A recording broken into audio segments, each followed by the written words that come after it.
Dearest Mother, we went through miles of desolate country. There were gaunt specters of trees standing on either side of the road, barbed wire entanglements in the fields, huge shell holes everywhere, and dugouts all along the roadside. Over here, we are full of business all day and every day, getting our work started at Blérancourt. Tomorrow, we're actually starting off 6 strong to begin by unpacking our own beds and cooking utensils.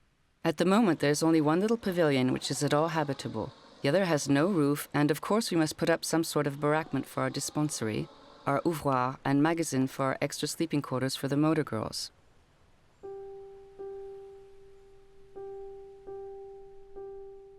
In the shadow of the war, young American women left their home country to come to the assistance of the French people in distress. Little was written about their passage, save a few rare letters found by chance in family attics. Letters sent to loved ones who had remained in the United States. Over a course of 7 years, photographers and filmmakers captured their daily lives. These records are as exceptional as they are original.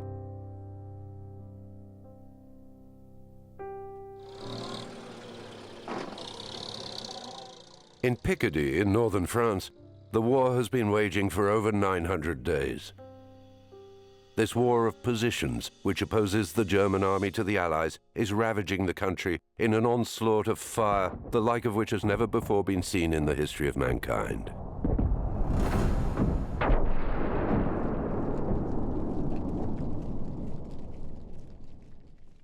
A dozen kilometers from the front, a small group of American women has set up their headquarters in the village of Blérancourt. Driving around in their Ford T's and Dodge pickups, they come to the aid of civilians affected by the war. Mary Breckenridge, head nurse, recounts. Tomorrow we'll start early in the morning. One van will head off equipped as a mobile shop with supplies and another with doctors. Here we still have the dispensary and the office, open day and night to receive people.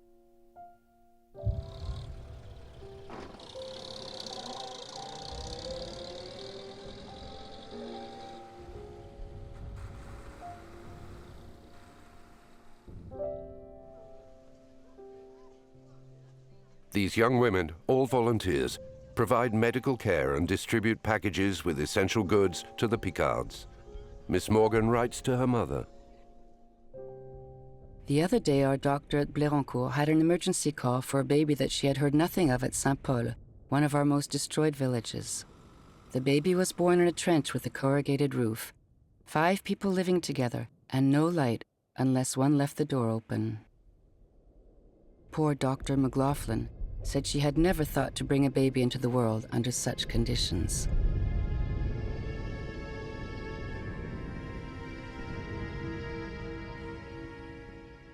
Marianne Bartol, a shopkeeper, recalls. From Blérancourt, we went to Soissons, then along a part of the Chemin des Dames to Fismes, where the famous Hill 108 is. Anne and I climbed to the summit and looked into the 2 craters from the central ridge, which is all that is left of the hill. The Germans blew up one side, burying about 250 French, and later the French blew up the other side, killing 400 Germans. These bodies are all in the hill, covered with debris and much unexploded dynamite.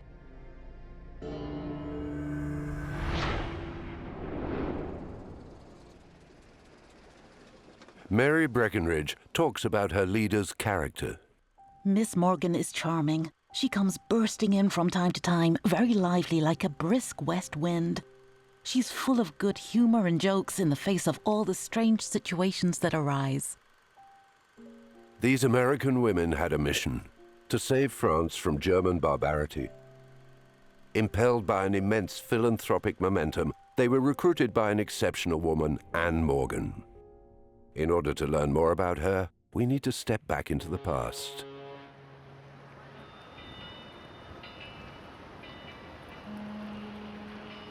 Born in 1873 in Highland Falls in the state of New York, Anne is the youngest daughter of John Pierpont Morgan, finance magnate. Her father is as much part of the old elite as of the new, where flamboyance and competition in the social sphere reign. It's the Gilded Age. At a reception during her teenage years, her father asks her what she wants to be. Anne replies, "Something other than a rich fool." In The New Yorker, Margaret Leach describes the young woman. Anne's entrance seems to quicken the air of the room. Her energetic presence charges the atmosphere like an electrical disturbance. She knows what she wants done and is concerned only with results. Much has been said of her resemblance to her father in force of mind and personality. John Pierpont Morgan, owner of the Titanic, is the most powerful man in the United States. An arms dealer turned banker and industry magnate, he buys out his competitors to create trusts and ensure his monopoly. The president and government officials obey him out of fascination and interest. As she comes up to her 30th birthday, Anne Morgan helps found and manage the Colony Club, the first exclusively feminine club which encourages women to come out of their homes and help build a better world. She becomes a women's rights activist. I never had any creative ability. I just had a trudging capacity, and God made me a strong physical animal.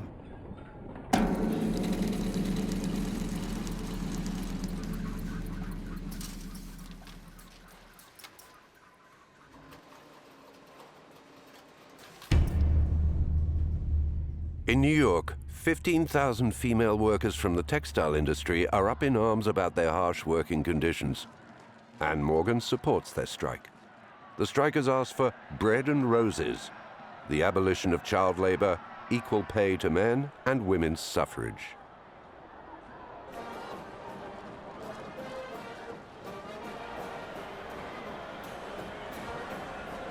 During her struggles, Anne Morgan meets Elizabeth Marbury at the Colony Club.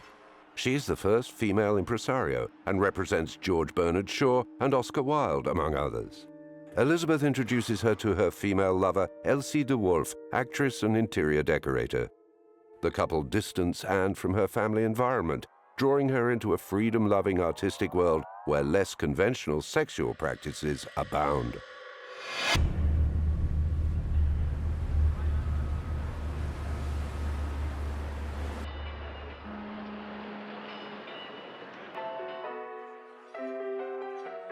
The three women move to France and enjoy their time at the Villa Trianon in Versailles, acquired by Elizabeth Marbury in 1904. Elsie de Wolfe writes, The summers at the Villa Trianon before the war were our banner days. Life there was so easy and comfortable, and the three of us lived happily together. The reason for this was, I think, that we were all different, each one having something to contribute to the other two.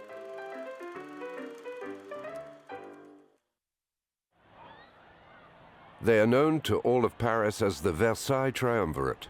On Sundays, guests from all backgrounds come visiting: royalty, armed forces, and celebrities. J.P. Morgan dies in his sleep a year after the sinking of his ocean liner, the Titanic. Wall Street's flags are at half-mast. The New York Stock Exchange halts trading as the funeral procession passes by. Anne becomes one of the richest heiresses in the New World.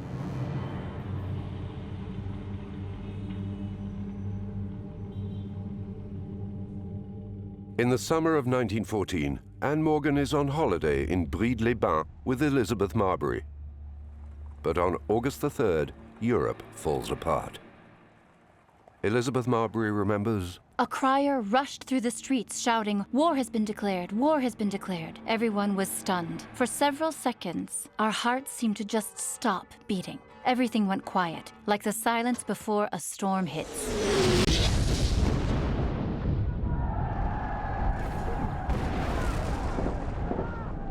Anne and Elizabeth cross France by car to meet with Elsie de Wolfe in Paris. At the end of September, after the Battle of the Marne, Anne and Elsie discover the front line.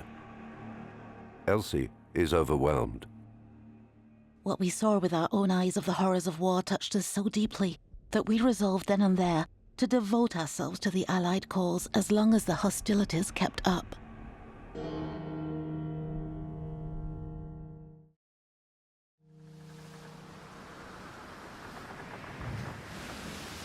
Anne Morgan heads back to New York to found the American Fund for French Wounded, the AFFW, an association of female volunteers that supplies hospitals and essential items for wounded soldiers.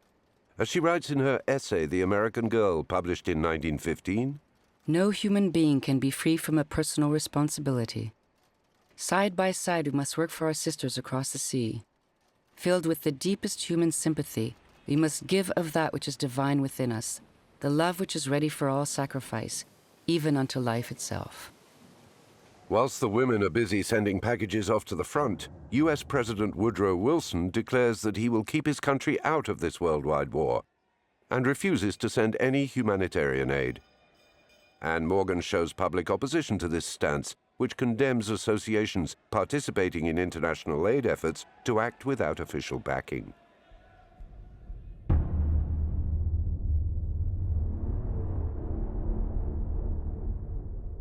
Upon her return to France, Anne Morgan, along with her two friends, transforms the Villa Trianon into a hospital for the war wounded.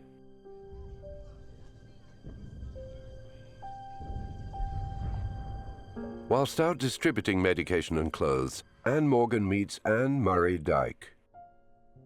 Mrs. Dyke, a divorced childless doctor, wants to open a welfare house for refugees in the N region. Anne Morgan falls in love with both the woman and her project. They create a new section within the American Fund for French Wounded dedicated to the protection of civilians.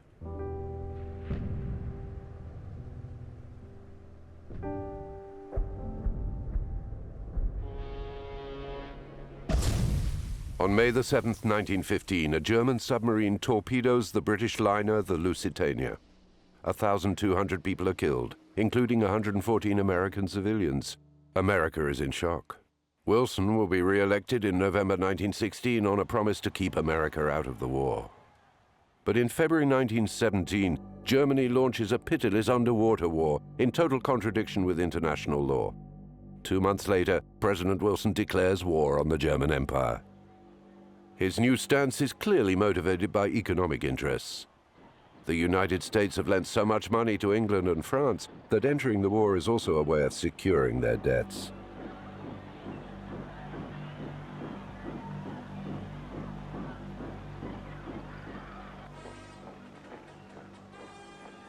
At the start of 1917, the German High Command carries out a strategic withdrawal behind the lines at Hindenburg and applies a scorched earth policy, destroying the land to make it inoperable for the French forces. The Germans leave destroyed villages and ravaged countryside in their wake.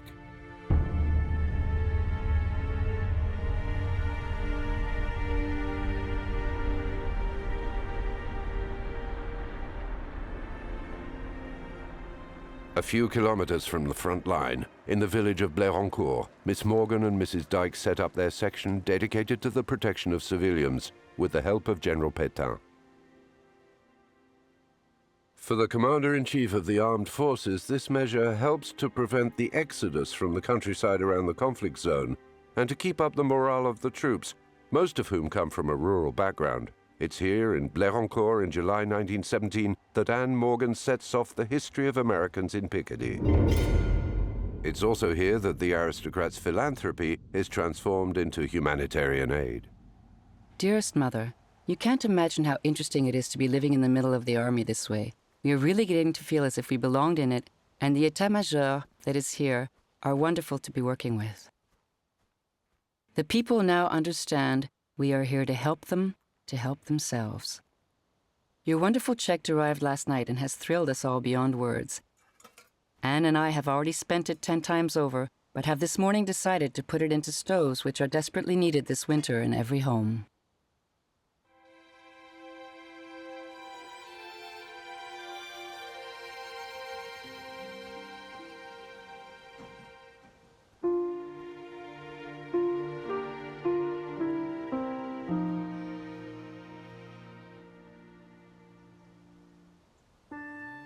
To feed the most poverty-stricken Picards, the American ladies set up a dairy farm in Blérancourt with 17 cows.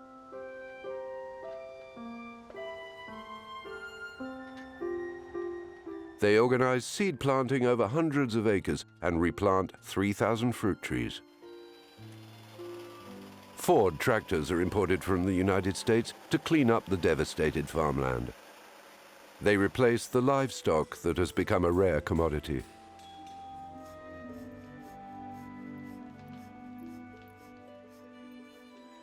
The fund also finances a workshop, employs workers to build shacks christened Les Provisoires, which will allow Picards to remain in their region and to bring this burnt land back to life. 800 families are rehoused in this way. They resuscitate this devastated land. But what motivation does a high society American lady have to join this fund in devastated Picardy so far from comfort? Her determination is cultural and francophile. The elite in the United States have limitless admiration for the country that saw the birth of the Age of Enlightenment and the Universal Declaration of Human Rights, and feel as if they owe something to France. Over 25,000 women left the United States to join great humanitarian causes during the Great War. 350 of them came to join Anne Morgan. The rich heiress multiplies her trips back and forth between France and the United States, where she recruits the fund's volunteers, young women with no ties. For many of our female compatriots, it's the chance to help show American sympathy for France, a counterpart of the men's enlistment in the armed forces. Other American ladies appreciate the freedom the fund affords them, driving vehicles, repairing engines, traveling without a chaperone, and managing alone without a man watching over.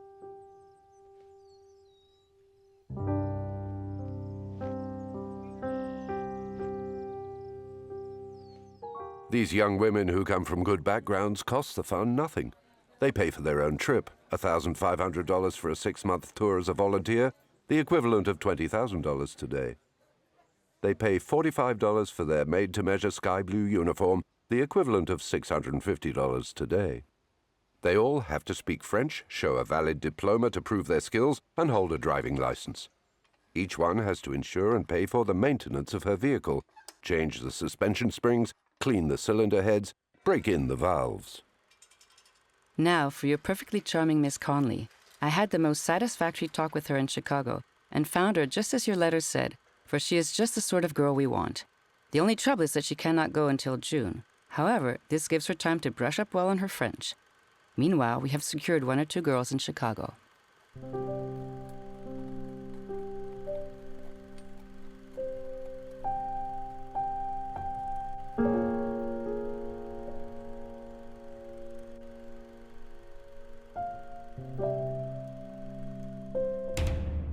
In Eastern Europe, the Bolshevik Revolution changes everything.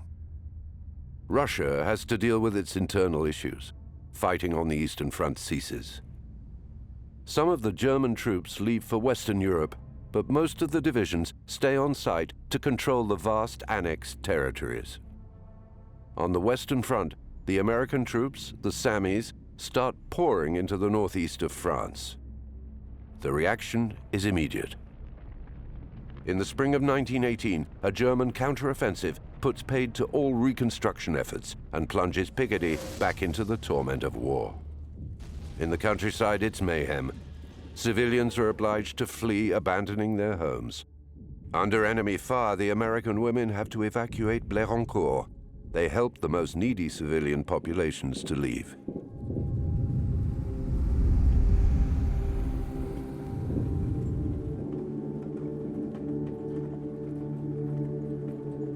In this chaotic situation, the American Fund for the French Wounded concentrates on its medical mission and dissolves its civil aid section. Miss Morgan and Mrs. Dyke refuse to abandon the population to its fate and create the American Committee for the Devastated Regions of France.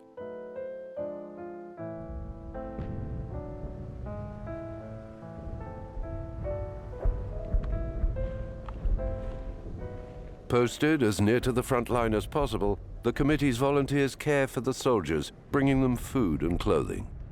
In this moving war, the committee's drivers and nurses work all day and night long to evacuate civilians and look after the wounded.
11th of November 1918. The armistice is signed. The Great War is over. Most humanitarian associations leave the front line. The AFFW decides to carry on its work. No person and no organization could imagine that we are no longer needed. Seeing the French still dying from hunger as they were during the fighting, dying now when all talk of peace, is like watching a nation dying for nothing. The shock for some is just too much. They kill themselves. Recently in Blérancourt, a woman over 60 committed suicide. Her husband was dead. Her son had been killed in the war. Not a single stone of her home was left standing. The garden and the trees had completely disappeared, so she hung herself there.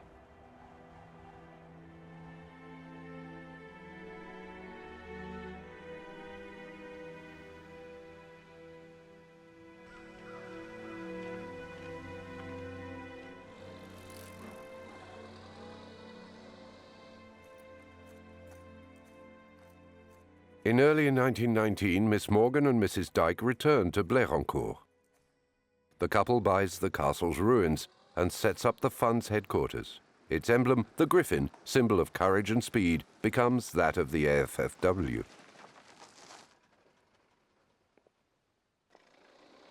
The AFFW is made up of 55 American women, 12 English women, and 80 French women, of which 16 are visiting nurses. The fund sets up 5 centres: Blérancourt, Anisy-le-Château, Coucy-le-Château, Vic-sur-Aisne, and Soissons. At the wheel of their 50 vehicles, the volunteers patrol the villages around these communes, which are set out in the shape of a star. To give you an idea of the extent of the destruction, something that the American people surely have trouble imagining, you can drive for 15 hours along a straight line and see nothing but ruins.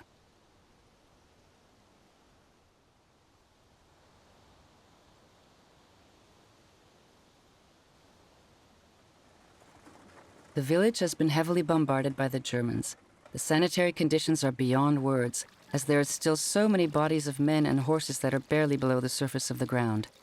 In the brook just outside the door of the schoolhouse, the head of a Fritz had appeared in the water, as the brook had washed away the covering of soil that was over the body.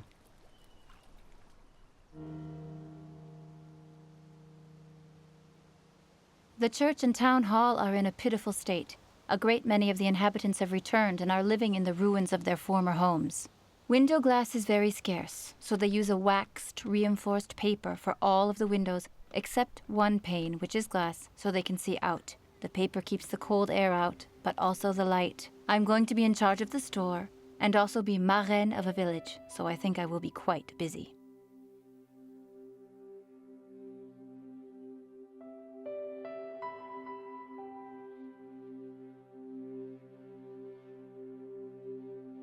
Each volunteer is the patron of a village.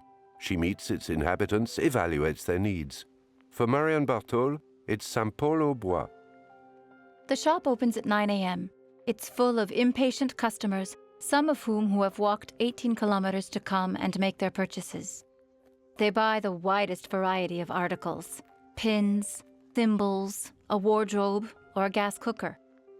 Large objects are delivered twice a week with the Ford trucks that travel out to the more distant villages.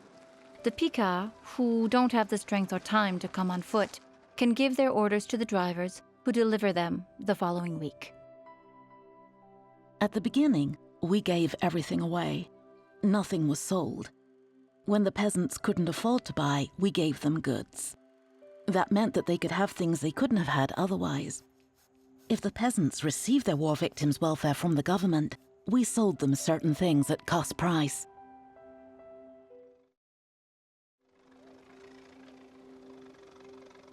As I sit here in spite of an overcoat, high boots, woolen stockings, etc., my feet are cold. There is no fire, and the door is constantly opened by some man or woman with a basket on her arm asking for something. Generally, I must call Anne to answer their questions, but I like to see their rosy faces, full of hope and confidence, as they cross the threshold of this office. On Saturday afternoon, a woman came in from my village of Saint-Paul to ask if I would be godmother for her baby, who was to be christened on Sunday. While there, I discovered that the baby was an illegitimate child, as the woman's husband had been killed in the war 4 years ago. This news was rather disconcerting, so I paid a call to the priest to see if it was acceptable for a member of the American committee to officiate in such a case. He listened carefully and finally said, Of course, a case like this is most unfortunate. But France needs the babies, so while the Church deplores it, the state is much pleased. However, we can arrange the matter, and as you are not a Catholic, I will have one stand by you and take the vows for you. I was quite taken aback. The illegitimacy of the child didn't worry him at all, but my being a Protestant did. Mary Breckenridge, who was born in 1881 in Memphis, Tennessee, is nicknamed Thompy by the girls who adore her. She gets a diploma in pediatric nursing and gives birth to little Brekkie, who will be carried off by a poorly treated appendicitis. Mary therefore decides to devote her life to children and joins the AFFW. She sets up in Vic-sur-Aisne, where she heads up the visiting nurses unit. My darling mother. Miss Morgan and Mrs. Dyke gave me their consent to set up a baby hygiene campaign in this part of the N, wherein I shall measure and weigh all of the children under the age of 6 years.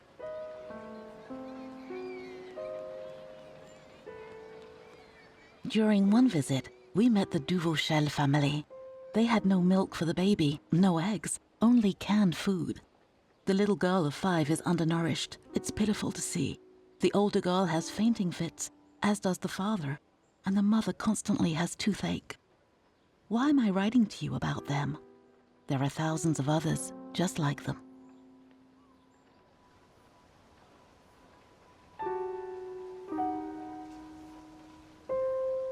I must tell you about the dispensaries and hospitals. If you could only see the lines of mothers and their children waiting for the Monday consultations, and the hospitals full of sick people being treated as well as possible, you would indeed appreciate what the committee is doing for the French nation. Splendid work is being done in the way of child hygiene. Now French children are using toothbrushes on their teeth instead of their feet.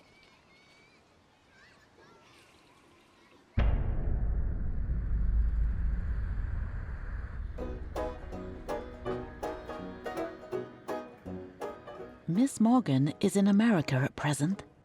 I hope that she'll bring lots of money back, because money cannot be spent more wisely than here, by this committee that knows its work well and that is constantly proving its worth. Many thanks for the official-looking letter and all the good news. Everything is going well. We secured $6,000 in Minneapolis at the 3 meetings, much better than in Dallas. But we regret San Antonio's negative decision, and with Houston exceedingly doubtful. Miss Morgan is an autodidact in humanitarian work and a pioneer in fundraising. In 1918, she opens a publicity office in New York, which communicates through over 400 branches across America, and takes full advantage of the impact of images to influence public opinion. She employs artists to photograph and film the fund's works in France. Harry Lackman, a young photographer and filmmaker from Michigan, used to dream of becoming a painter. Charmed by his talent, Anne Morgan orders several hundred photographs from him, which are relayed by the American press and then sold in the form of albums and postcards, with all the proceeds going to the fund.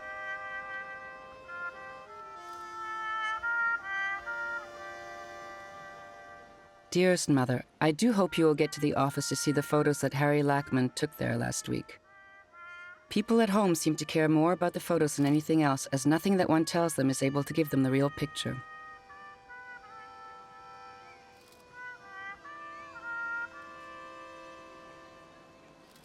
These portraits that praise the French peasant who suffers terribly from the World War, a figure of pugnacity, courage, and the instinct for survival, are greatly influenced by painting. This oftentimes idealized and sometimes caricatured image aims to stir the compassion of the New World and stimulate its generosity for battered France.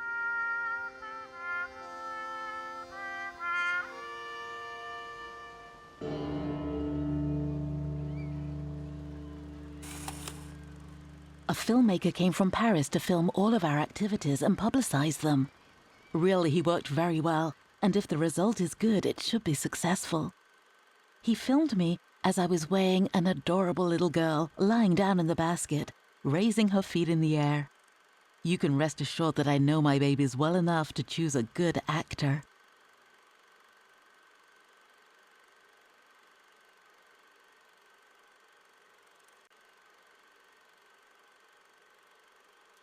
These images show the enthusiasm of the volunteers in the field, but the reality behind them is crueler.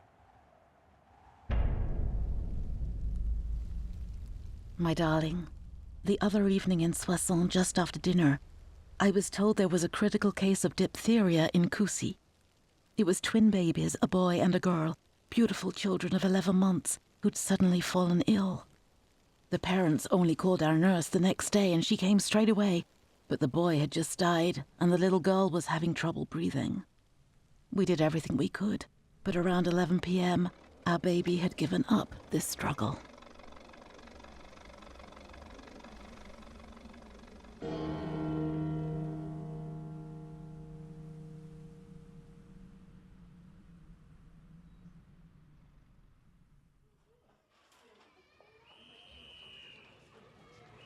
Mary Breckenridge recruits nurses at the Protestant nursing home in Bordeaux. They train the Picardy women in public health care and social work. The professionalization of women is one of the fund's main objectives. If only the leaders would face up to the ways of the modern world. There are lots of students at dental school in Paris, almost half of whom are girls. Necessity has obliged French women to find paid work, and that's a good thing. I mean all women, even housewives that aren't seamstresses or peasants. We're going to organize monitoring clinics for children, transport baby scales in a truck from village to village, weigh the children under 6 and those in poor health. The most underweight will receive a special diet to get back up to normal weight. For the younger children, we have our famous cod liver oil, but unfortunately for the very little ones, we are cruelly short of milk. Our first American Holstein cows are also arriving this week, the 100 cows that were promised. It will be a busy week for livestock, for we are also receiving a wagon of 1,000 rabbits and 200 chickens and our much-awaited goats.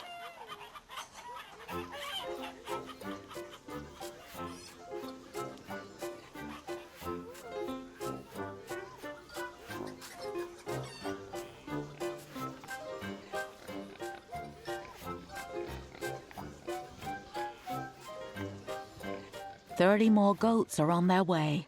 It really is the most necessary thing for this region. The only difficulty is in getting hold of them. There were plenty at $5 or $6 before the war, but now they cost around $20.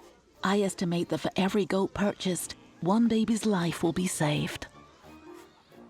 Dear Mrs. Hunt, I'm sending you a report on the money that your club sent me a few months ago for the purchase of a goat. This priceless animal was given to the Bouzon family in the village of Chavigny. Since we gave them your goat, she has borne 2 kids. You can easily imagine what great comfort she represents for them. Some animals are brought in from across the Atlantic, but most of them come in from the French countryside that hasn't been touched by the air raids.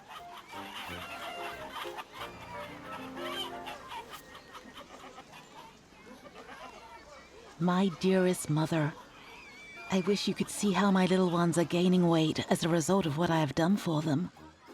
Their mothers eagerly follow their weight gain, comparing them to the standards on the chart, and praying for the day when their child's weight will reach that standard.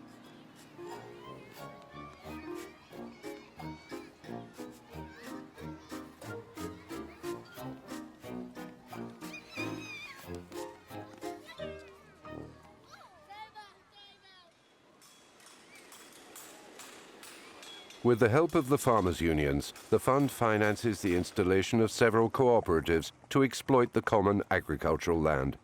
They put forward the funds to create repair shops for agricultural machinery, revive livestock farming and grain production. The expense is enormous. What a fruitful collaboration. Our tractors are the great excitement this week, for 25 Fortsons are arriving for us at Soissons. The government goes on promising state tractors in our region, but they do not materialize. This is terrible. So you can imagine what it means to have these actually on hand.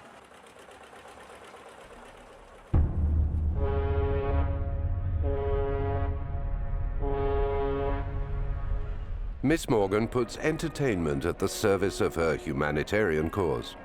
On the 14th of January 1921, she organizes the boxing match of the century at Madison Square Garden in New York, between Benny Leonard, lightweight champion with his slicked back hair, and Richie Mitchell. Celebrities auction off the first category seats. They sell quickly at $1,000 apiece. All of the proceeds go to the American Committee for Devastated France. At the Trocadero Theatre in Paris, Charlie Chaplin presents a preview of The Kid before an audience of 6,000 people. 2 short films, produced and directed by the American Committee for Devastated France, precede the film's projection.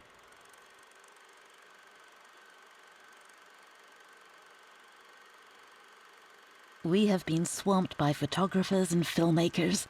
And on top of that, there are various guests who come along to see what we're doing. We are practically exhausted. A filmmaker has filmed our babies again. They'll be child stars. The preview of The Kid is a triumph. Charlie Chaplin gives all the proceeds to the American Committee for Devastated France. At the same time, Anne Morgan organizes the Miss Goodwill tournament. Middle-class American ladies travel to France to observe the American Committee for Devastated France's actions and financial needs. To obtain this privilege, they participate in the Miss Goodwill contest. 56 towns take part. The voters pay 10 cents to select the committee's Goodwill ambassadors.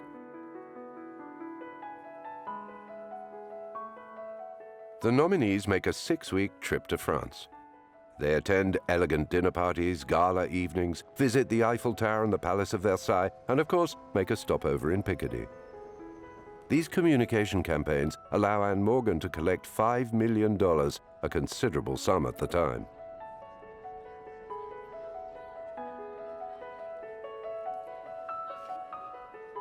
As to the Goodwill delegation, it has been 100% successful. I know their morals could not have been better. I feel sure they have returned wild propagandists.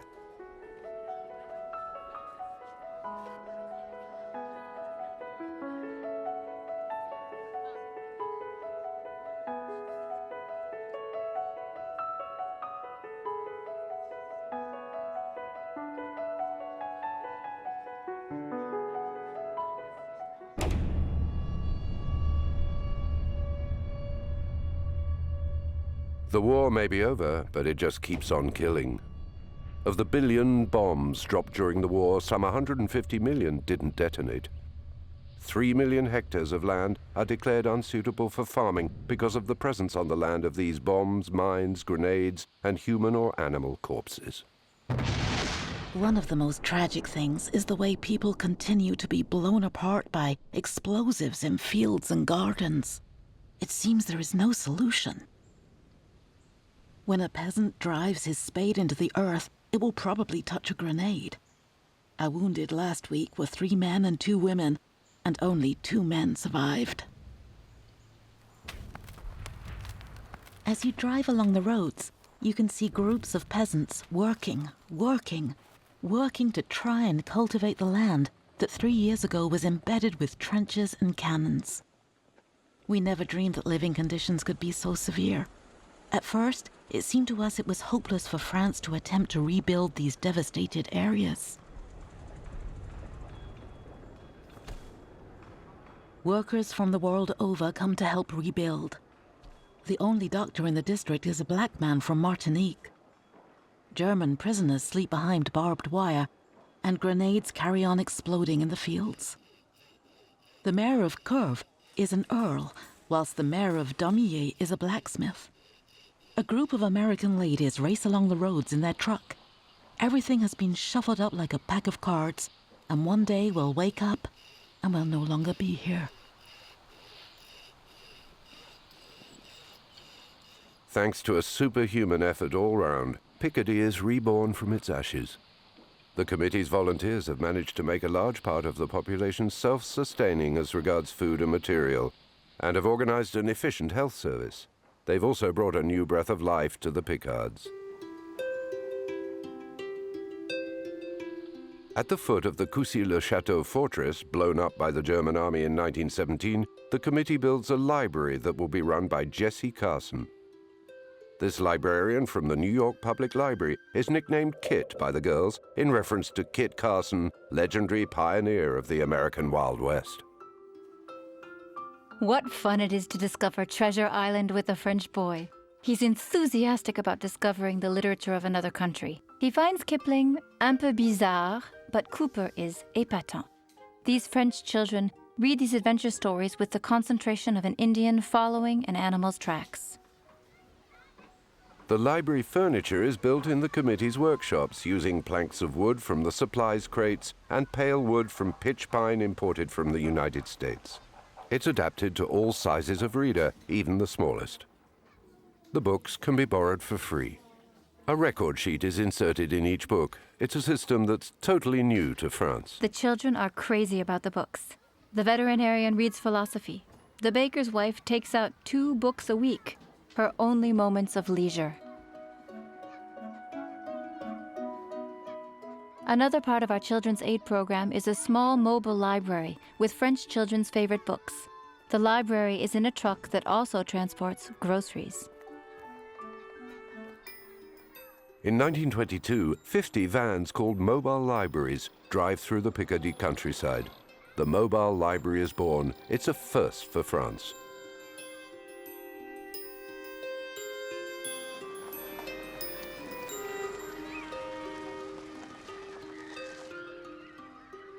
You, Aunt Jane, and Father would be amused by the censorship exercised by the Bishop of Soissons on books for young people. Amused and saddened by this new proof of censorship by the Roman Catholic Church, Jessie Carson asked the bishop to approve the lists of books for the libraries. Among those he excluded were Gulliver's Travels, 1001 Nights, and everything by Alexandre Dumas and Victor Hugo. Fortunately, it's the consensus of opinion of the elite, and not the anathema of just one of them, that determined the choice of books.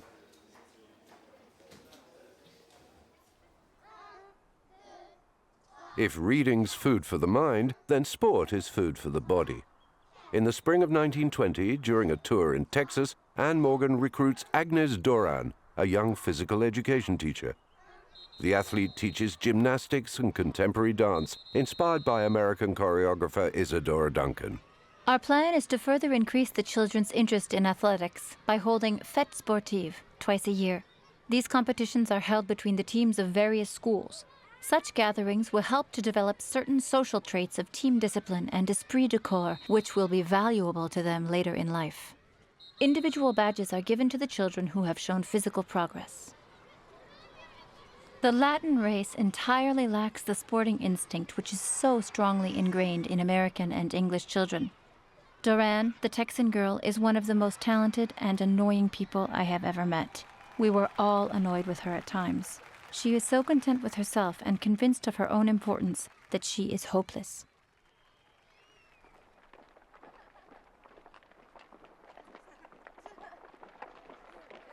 In the forest around Compiègne, the young come back to their green Picardy pastures. The smell of gunpowder has given way to the scent of daffodils. The committee actively supports scouting and founds the Boy Scouts of devastated France. It also sets up a camp for girls. The teenage girls' lives revolve around open-air activities in an atmosphere of strict discipline. These groups provide an educational framework that fosters physical development, but also hygiene.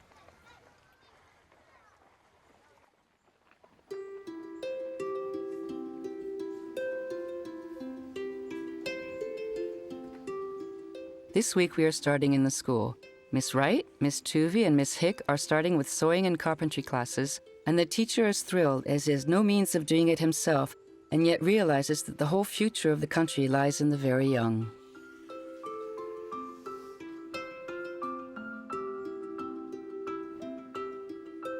The 20 or so centers of the American Committee for Devastated France in the Aisne also organize apprenticeship programs.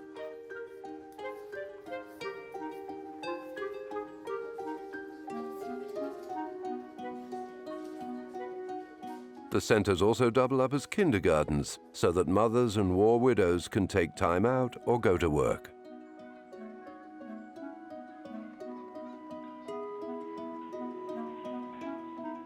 Seconded by the U.S. Department of Agriculture, a team of American ladies is sent to Picardy to teach home canning.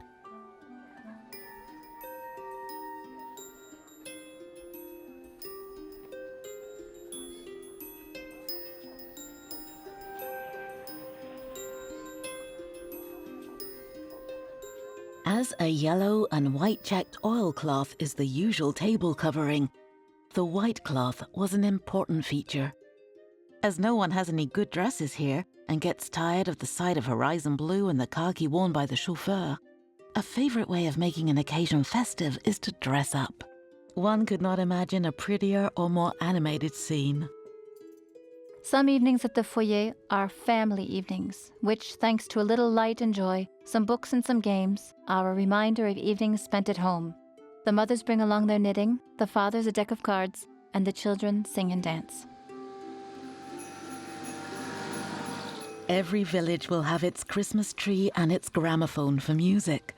Some will have a small mobile cinema, purchased by the committee. It will be very pleasant. With some difficulty, we found a Christmas tree in the forest of Compiègne. We have had a very busy week with Christmas parties for the children from the villages in our foyer. We had 3 parties with about 350 children at each one. Tilly dressed up as Père Noël, and some of the children were delighted and shrieked with joy at the sight. Others were scared and wept for fear they might have to shake hands with her.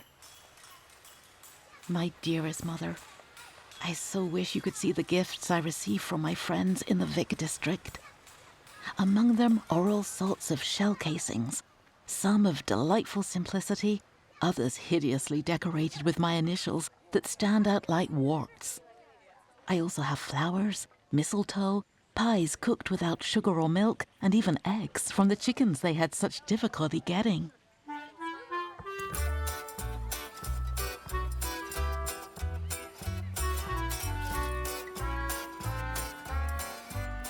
The ladies of the committee are no longer strangers from a foreign land, but the villagers' neighbors and benefactors. Their work is done. The American ladies can leave Picardy. A party's organized. Miss Morgan and Mrs. Dyke, surrounded by children, enjoy this last shared moment of happiness. In her last letter, Anne Morgan conveys her emotion. Up there, as you know, we're working hard at closing the American Committee. It seems like a first-class burial for everyone concerned. However, you can see from Mrs. Dyke's official letter to me written by her before I left France that the Association d'Hygiène Sociale de l'Aisne has been officially created. In 7 years, the 350 female volunteers of the American Committee for Devastated France have supported the reconstruction of 130 communes and restored hope and dignity to 60,000 people. The committee donates its libraries and centers to the municipalities of the Aisne.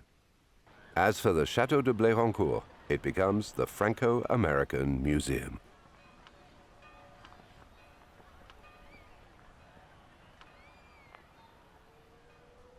I came back to Vic as it was growing darker, along a road so full of memories of loaded trucks and urgent calls. It was my farewell evening, and in spite of my sorrow, I enjoyed the songs that the drivers and young people had prepared. Every day seems to be a goodbye, one after the other, each more difficult than the one that went before. You cannot dedicate your life to an entire nation for 3 years without feeling the heartbreak of the last goodbyes.